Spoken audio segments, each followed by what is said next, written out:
I want to thank you for joining us. We apologize. We had a technical issue, but we're going to go to Psalms 51 and 10 and thank all of those that are joining us in for the early bird. We're going to talk about can't sit by any longer.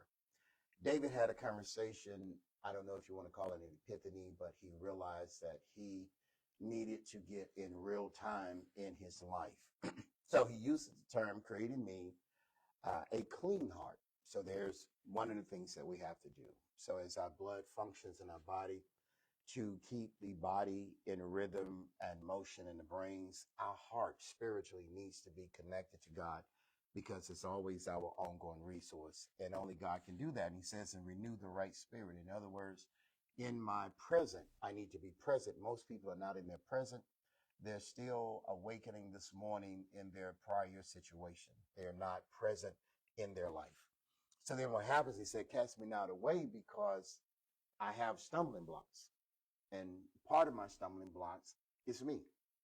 And so I'm asking you why I'm trying to pull myself together. Don't walk away from me because I am not together and I cannot get together without you. And he says, take not thy Holy Spirit. What he does is he looks to the fact that I have to have a God. I have to have something spiritual. I have to have a source of life that's greater than me. One of the challenges that most people have, and I'm going to give us a few pointers real quick, is without change, there's no growth. We can have a conversation, but I think one of the pieces that's missing out of our conversations with our friends, with our families, with our spouses is life changes. Are we in position for the change of life? What was cannot be. What is will not stay. What is to come has to be prepared for. So it says, without change, there's no growth. And many people are doing the same thing, working the same job in the same cycle, year in, year out, becomes decades and decades. And when they wake up, they find out that their dwelling place, their living place is outdated. Their education is outdated. Their information is no longer relevant. And so when David and Nathan, and I don't know how long David sat before Nathan came to visit him, because there were no airplanes, there were no text messages, there was no cell phones. So it could have taken Nathan quite a while to get to David. And here's the second thing. We want things and people to change, but change agents begins within us. See, it's easy as Adam and Eve did to point the finger at someone else and says, well, if they would just do this. And when you say that, you're saying everyone else needs to make an adjustment except for me. I'm okay.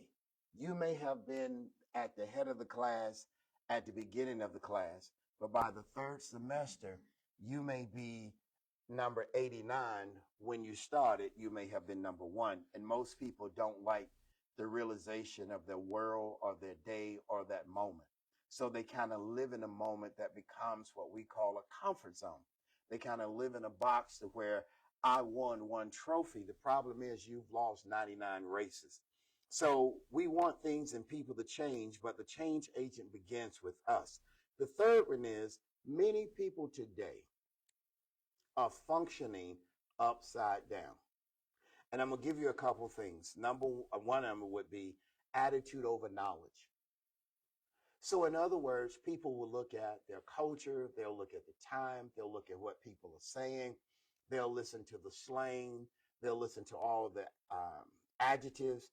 But where you're going, that language may not be acceptable. And if there's no adjustment to the atmosphere that you're going to, we will stick out like a sore thumb because we don't believe in prep. We don't believe in prep. And so what we're comfortable with can't grow. And where we need to grow, we're uncomfortable because growth exposes weakness and strengthens the strength. And so then what happens is if I'm functioning upside down, I choose an attitude over knowledge. I'll give you a prime example. Went to see a friend on yesterday to deliver something to him, and I believe a church came down and they were paying for everybody to have their laundry washed. They were going to pay for it. The little place was full. A lady came to the door and they said, ma'am, until someone comes out, no one else can come in because all the machines, all the washers, and all the dryers are right now occupied. And they're trying to keep control of the room. Well, she got mad, started shooting the video. Attitude over knowledge. When it should be knowledge over attitude. And so she went back into all of her childhood about how people did her and how she feel disrespected. If it's full and a church has rented it out to pay for people in the communities, laundry and drying, why is there no patience to wait? Why is that significant?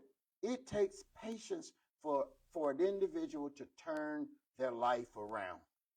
And many times we're not patient with ourselves, and we get around people who don't want us to change, because when you begin to change, you show up your environment. Because if your environment doesn't change with you, then you no longer fit that environment. So when I look at functioning upside down, we should focus on attitude over knowledge. But most of the time, it is attitude, it is knowledge over attitude, but most of the time, it's attitude over knowledge. The next one is emotions over substance and stability. It's upside down. Not only do I have an attitude, but now I really have a behavior issue. So because I have not retrained myself, I have not saw the need to raise the standard within myself. And this is what David is saying in Psalm 61. I need help because I'm the one that put me in the situation. Taking ownership is one of the most critical tools in finding out how to solve the problem, is to find the root cause of the problem. Ownership. I made a mistake. Own it. Instead, we deflect. We deny. We lay blame on everything else except for us. So here's the thing.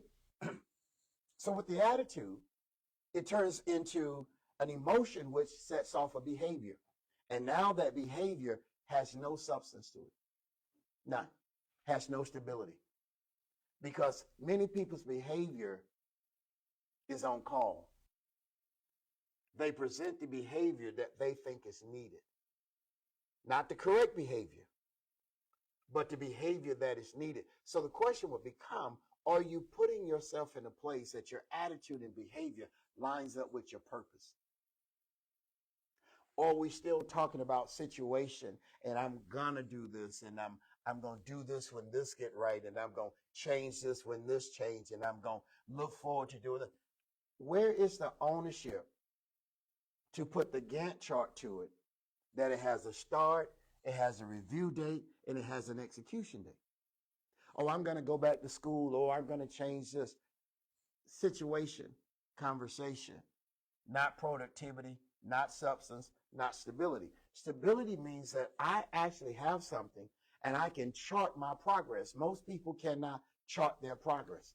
And the sad part about it is people will tell you they're going to do something, and I call it the cliff. They leave you on the cliff. They never come back with the information. They never come back with the solution. And so you're still there waiting for them to tell you where is B and C, and they somewhere doing something else.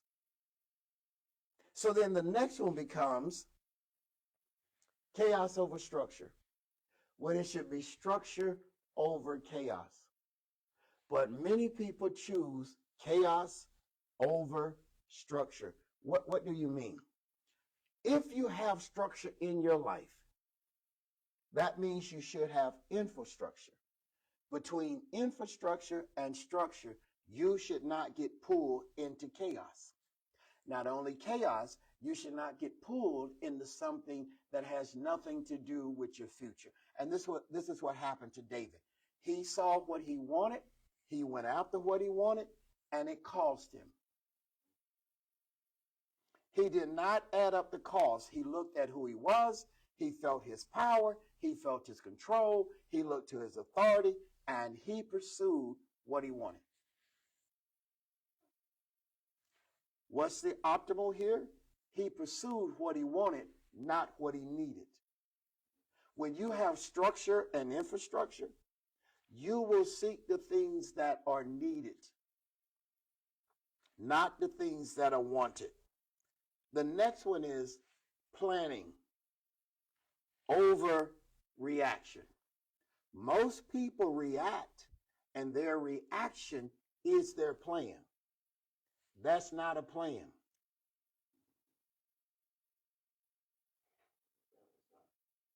Okay? Most people don't look at planning.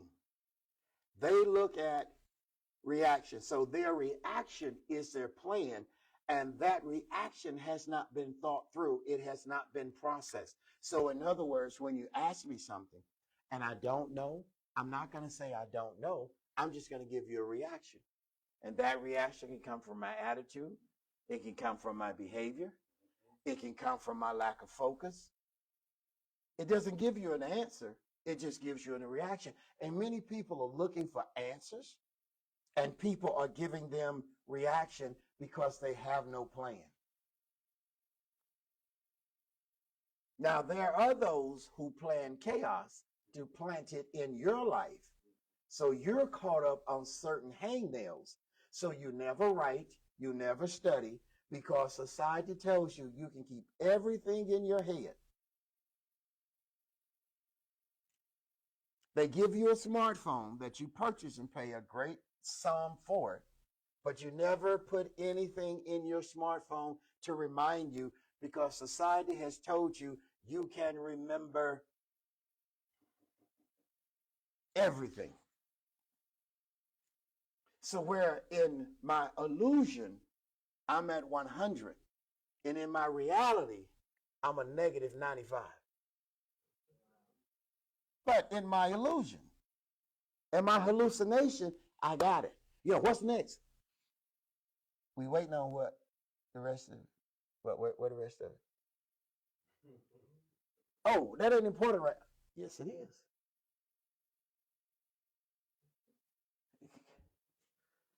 It's like having a tire with no air. And so my I don't know what you want to call it. My mind tells me I should be at the front of the room. My information says I shouldn't even be in the room. That's a little, yeah, there are people waking up now. I'm because you're only in the room because you're supposed to be bringing substance. You're not in the room because of a title. You're in the room because you should have information. You have qualified to be in the room. What you have done isn't what you're doing. And if you're not doing what your assignment is, then how do you have structure? Am I making sense? Because human nature, just like David, devalues things that are assignments from leadership and from God. We devalue it. Oh, I get to it, but we're going to get to work on time. We could have been late 3 times out of the pay period, but we look to get a full pay. We don't look to get a warning. Come on. Okay? That's lack of planning. Does this make sense? So I have forgotten my flaws, and I'm going up to the HR or payroll to say that my time is short, an hour and 45 minutes. Because in my reality, I wasn't there. But in my illusion, I was front and center. Am I making sense? So where's the plan? So we're reacting. We're coming in like we're this and we're that, and we're all boasted up. But you only can be in the room if you have the right substance.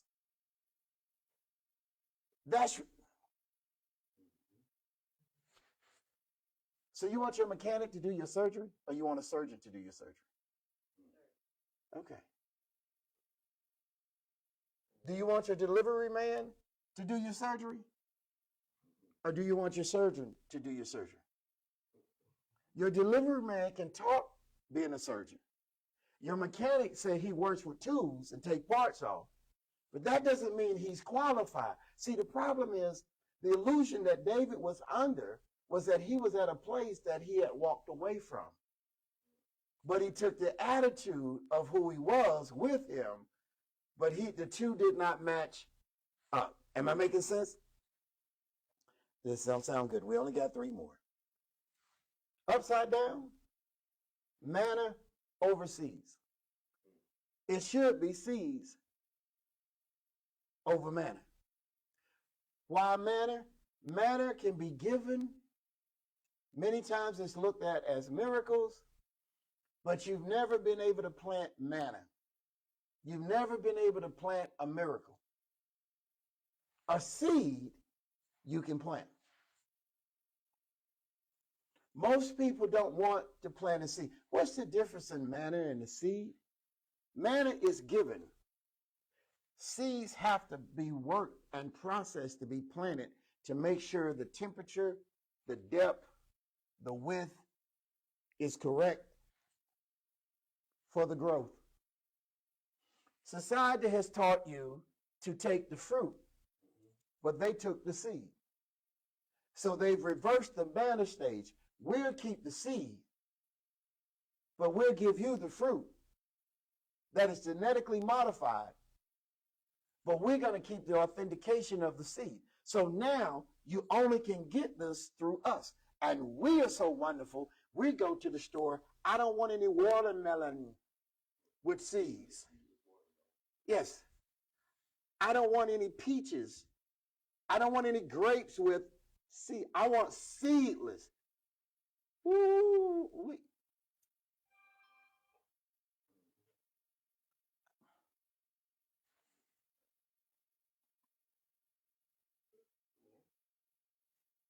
I don't want to go through the process. If we had to go back to hunting food and walking,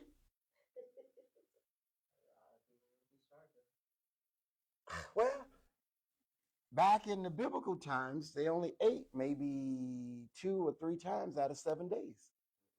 They didn't eat every day. No, I'm serious. Study, my good friends, the Muslims, study their eating behavior. In the biblical times, they did not eat every day. Society has told us, pharmaceutical has said, eat and take a pill. I'm serious. I actually have the book. I was listening to one of the Muslim speakers, and they were talking about their diet and their fast. And when I started reading, it was like, you don't have to eat every day. Boy, it's mighty quiet in here, man. I'm trying to finish. You don't have to eat every day. Because many times the body has not processed what you've already, and then we're eating, okay, so then the body cannot process it. Yeah, that doesn't look like it's going over well. That palate, that want the flavor. Okay. Seeds over manna. Manna has no seeds. Now, look at this one. And this is considered number 9, but it may be on somebody else's list. Spending over budgeting. I think the budget guy says necessity over nicety. It should be budgeting. Nobody wants it. Overspending. Because that little plastic card tells you you got it, even if it's not in there. And it tells you it won't matter. It ain't but $40. I got that. And then you look up and you wonder why your account is in overdraft protection. It should be budgeting over spending. Not spending over budgeting. Last but not least, I was having a conversation and this came up. Why is this critical? As David was at the point of transition, he had to receive transformational information, right? Number 10, we don't put a lot of emphasis on our future. Most emphasis is on the moment. And many people are living their lives based on a moment and not positioning his or her life or their family's life or the generation that they're responsible for the future. When David made this plea, it was a plea of repentance, reconciliation, restoration. It was a plea of patience. It was a plea of understanding. It was a plea of, I need transformational information. I need a change. This is why the subject was, can't sit by any longer. If you take these steps, like, share, and post, share them with a friend, study them, in 30 days, you will see a big change in your life. God bless you. I'll see you soon.